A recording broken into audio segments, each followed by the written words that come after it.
Assalamualaikum warahmatullahi wabarakatuh. Perkenalkan, saya Ade Rama Fitria dengan NIM C1F018041 dengan dosen pengampu Bapak Wilmi Eka Putra SEMSI. Baiklah, di sini saya akan menjelaskan mengenai sejarah dan pemikiran akuntansi syariah. Simak baik-baik ya. Nah, sebelum itu jangan lupa di subscribe, like, dan komen ya. Terima kasih. Nah, poin-poin pembahasannya ada 5. Yang pertama, perkembangan awal akuntansi. Yang kedua, sejarah akuntansi. Ketiga, perkembangan akuntansi syariah. Keempat, prosedur dan istilah yang digunakan dalam akuntansi. Dan yang kelima adalah hubungan antara akuntansi modern dan akuntansi syariah. Yang pertama, perkembangan awal akuntansi. Perkembangan dan sejarah akuntansi di dunia dapat ditelusuri sampai sekitar 3000 tahun sebelum Masehi. Terbukti dari periode Mesir kuno sewaktu pembuatan piramid dan Sphinx sekitar 2650 tahun sebelum Masehi.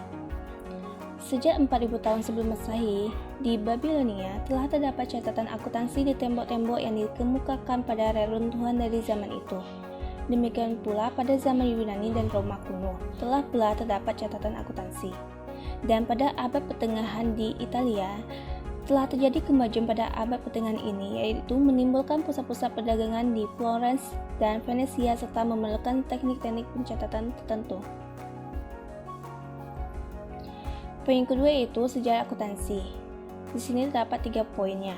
Yang pertama, akuntansi dalam Islam merupakan alat atau tool untuk melaksanakan perintah Allah Subhanahu wa Ta'ala yang telah difirmankan oleh Allah pada surat Al-Baqarah ayat 282, yaitu untuk melakukan pencatatan dalam melakukan transaksi usaha. Poin kedua, akuntansi yang tidak kita kenal sekarang diklaim berkembang dari peradaban barat, yaitu sejak Pacioli.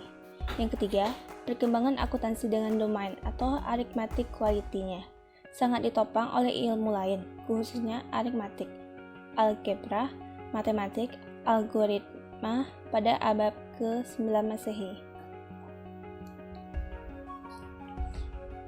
Seperti kita tahu, lahir seorang Ibnu Khaldun yang lahir pada tahun 1332, yaitu seorang filosofi Islam yang juga telah bicara tentang politik, sosiologi, ekonomi, bisnis, dan perdagangan. Yang kedua, Al-Khwarizmi, yaitu memberikan kontribusi besar bagi perkembangan matematika dasarnya untuk digunakan memecahkan persoalan, yaitu persoalan pembagian harta warisan secara adil sesuai dengan syariah yang ada di dalam Al-Quran. Poin ketiga, perkembangan akuntansi syariah. Bentuk sekretariat didirikan akhir tahun 6 Hijriah oleh Nabi Muhammad SAW yang bertindak sebagai kepala negara dan juga sebagai ketua Mahkamah Agung, mufti besar dan panglima perang tertinggi bertindak sebagai penanggung jawab administrasi negara. Dan pada abad ke-7 Rasulullah mendirikan Baitul Mal.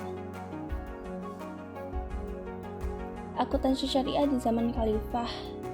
Yang pertama, zaman Abu Bakar As-Siddiq, yaitu sistem pengelolaan dari Baitul Mal sendiri masih sederhana, penerimaan maupun pengeluaran dilakukan dengan cara seimbang. Kedua, zaman Umar bin Khattab, diperkenalkan istilah bernama Diwan, yang artinya tempat bekerja, duduk, sekaligus tempat akuntansi disimpan, dicatat dan digunakan untuk mengolah pembayaran gaji.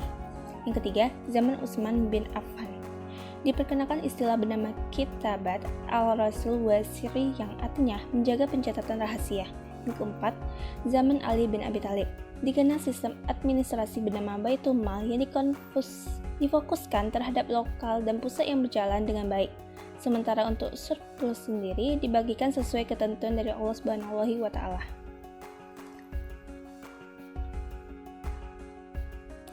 Poin keempat itu prosedur dan istilah yang digunakan dalam akuntansi.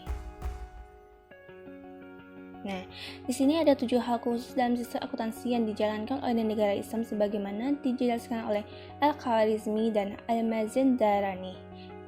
Zaid 2004 sebagai berikut. Yang pertama, sistem akuntansi untuk kebutuhan hidup.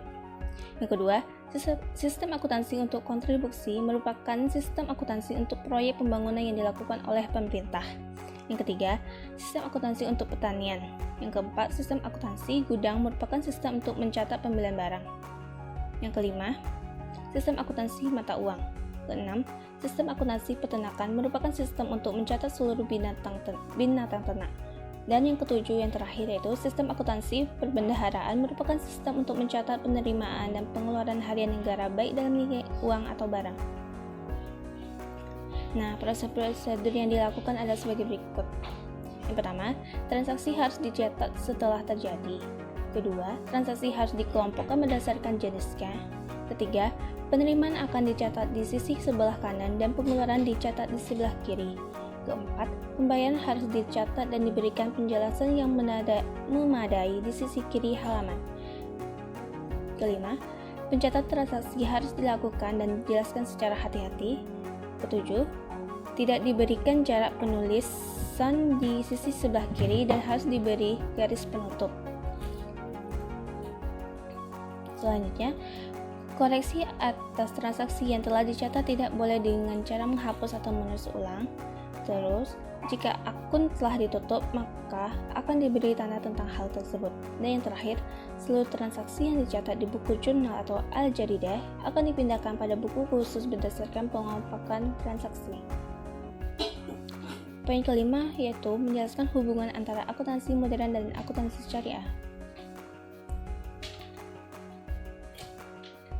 Perkembangan ilmu pengetahuan termasuk sistem pencatatan pada zaman dinasti Abbasiyah sudah sedemikian maju, sementara pada kurun waktu yang hampir bersamaan, Eropa masih berada dalam periode The Dark Ages. Dari sini, kita dapat melihat hubungan antara Luca Pacioli dan akuntansi Islam.